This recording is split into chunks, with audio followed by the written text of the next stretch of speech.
મારું નામ સફરી આયશાબેન અલી મોહમ્મદ છે. હું મોડાસા શાળા નંબર 7માં ફરજ બજાવું છું. એજ્યુકેશન ઇનોવેશન ફેસ્ટિવલમાં મેં ભાગ લીધો છે. ઇનોવેટર શિક્ષકનું નામ છે FLN બાળકોનું રમત અને ગમ્મત સાથે જ્ઞાન. તો બાળકોને રમત અને ગમ્મત સાથે જ્ઞાન કઈ રીતે આપવું, પણ જે બાળકો શાળામાં ગેરહાજર હોય, અનિયમિત હોય, એ બાળકોને હું સમયદાન આપી ને એમને બોલાવવા માટે ઘરે જાઉં છું. એ બાળકોને લઈને આવું છું. અમુક બાળકો દૂર રહેતા હોય તો હું ફોન કરીને પણ તેમને બોલાવું છું. આ બાળકો શાળામાં આવ્યા, એમને ખબર નથી કે બે શું શીખવવાના છે. એમને પરોક્ષ રીતે આપણે રમત દ્વારા અને આ વાર્તાનું પપેટ દ્વારા એમને શિક્ષણ આપવાનું છે. હવે તમે જુઓ કે આ વાર્તાનું મેં પપેટ બનાવ્યું છે. શું બનાવ્યું છે? પપેટ. આમાં 4-5 વાર્તાઓ લીધી છે. કે બે બકરીઓ, કે ભાઈ વાંદરો અને બે બિલાડીઓ, કે ભાઈ કાચબો અને સસલો. તો આજે મારી વાર્તાનું નામ છે કે ભાઈ મગર અને વાંદરો. મગર અને વાંદરો. ભાઈ એક જંગલ હતું. એ જંગલમાં એક ઝાડ હતું. શું હતું? ઝાડ.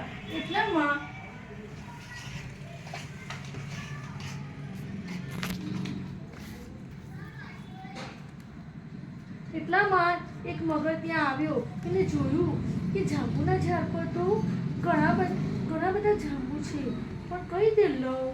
એને વિચાર કર્યો. એટલામાં એ ઝાડ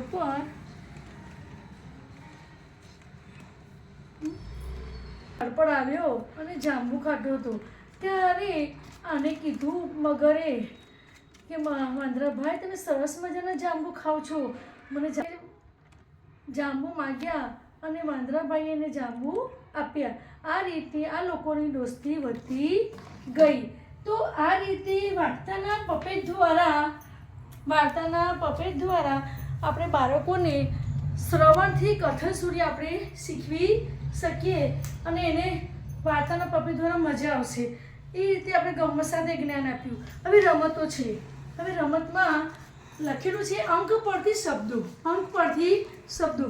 ઉપર અંકો લખ્યા છે, નીચે મૂળાક્ષરો લખ્યા છે. હવે આપણે કહીએ કે ભાઈ 16, 4 અને 5. ભાઈ 16, 4 અને 5. ભાઈ 16 પર કયો મૂળાક્ષર આવેલો છે? ઉ. ભાઈ 4 પર દ, 5 પર બે. તો કયો શબ્દ બન્યો? ઉંદર. તો આ રીતે મેં 50 આવા અંકો બનાવ્યા છે કે જેના દ્વારા આપણે શબ્દો શોધી શકીએ. એ પછી છે મૂળાક્ષર શબ્દો. શું છે? મૂળાક્ષર શબ્દો. હવે આપણી પાસે આ દેવાસીનો બોક્સ છે. હવે અહીંયા હું લખ્યું કે ભાઈ ચશ્મા. શું લખ્યું? ચશ્મા. પણ આપણે એને કાનો જવા દઈએ તો એ શબ્દ જોડાક્ષર બની ગયું. તો ચશ્મા. એ રીતે અહીંયા શબ્દો લખ્યા છે. ના બંને શબ્દો આપણે સામસામે ગોઠવવાના છે. એ પરથી આપણે સમાનાર્થી શબ્દ રમત, પછી લિંગ પરિવર્તન, પછી જોડાક્ષર શબ્દો, સ્વાદ પરિચય, કે જે આપણે બધા સ્વાદોના શબ્દો લખ્યા છે એના પરથી સ્વાદ પરિચય આપણે શોધી શકીએ. હવે આપણી પાસે છે અવળા શબ્દો. આડાઅવળા શબ્દો છે. ભાઈ ખંડ, શ્રી. એ શબ્દો સાચા આપણે કરવા હોય તો શ્રીખંડ. ભાઈ પિયો, રૂ. તો શું આવશે? રૂપિયો. બીલેજ. તો શું આવશે? જલેબી. તો આ રીતે આપણે શબ્દો વાંચી શકીએ. ત્યાર પછી જે આપણી પાસે આવા તહેવારોના ફોટા છે કે જે પરથી તહેવારના ફોટા પરથી ગુજરાતીમાં નામ બોલતા થઈ જાય કે ભાઈ આ નાતાલનું છે, ભાઈ આ દિવાળીનું છે, આ ઈદનું છે. તો આ પ્રત્યે આપણે જે તહેવારોના ફોટા બનાવ્યા એ પરથી બાળકો બોલતા શીખી શકે છે. ત્યાર પછી છે આપણી પાસે આવા શબ્દો છે